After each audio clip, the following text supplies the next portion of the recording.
2002, Tadao Ando, the first Japanese architect to receive the Kyoto Prize, made the following point in his typically succinct way in his acceptance speech.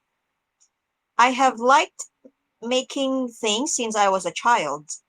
I wish to continue to pursue the expression of my own aesthetic in order to create beautiful cities. Having adopted a system of mass production and mass consumption, Japan meanwhile has lost its sense of balance.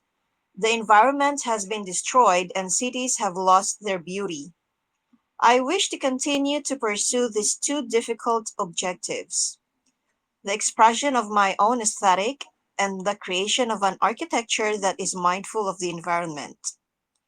Ando has a clear-cut point of view, and his statement leaves no room for doubt. His architecture has the strength born of an unequivocal point of view. His works has been accepted and supported by many people because his architecture embodies a clear-cut world view.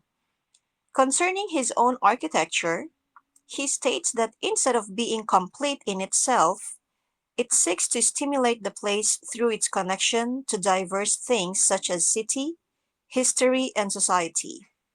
At times, the aim is to uncover the memory of place retained by the site and make it manifest through the architecture, thus reviving the environment. By connection, Ando means relationship. He begins by reading and interpreting the place where the building is to be planned. He has consistently taken this approach since Row House in Sumiyoshi, his debut work. He first generates form from places. Roko Housing is a series of projects in which he has transformed a steeply inclined hillside into safe housing of excellent quality. In doing so, he has changed the way Kobe's hillside are perceived. The projects have been attempts to create dwelling with beautiful views of the harbor in the distance and at the same time to restore greenery through the introduction of diverse plants around and on the roofs of the buildings. When he was engaged in this work, Ando told me a story about the landscape of Roko in the early 20th century, about how the slopes of the Roko Mountains were denuded of trees by developments that included the construction of railways. I was reminded of how Frank Lloyd Wright, who was commissioned to design a house in that area earlier, adapted his design to a place that suggested Arizona's desert landscape.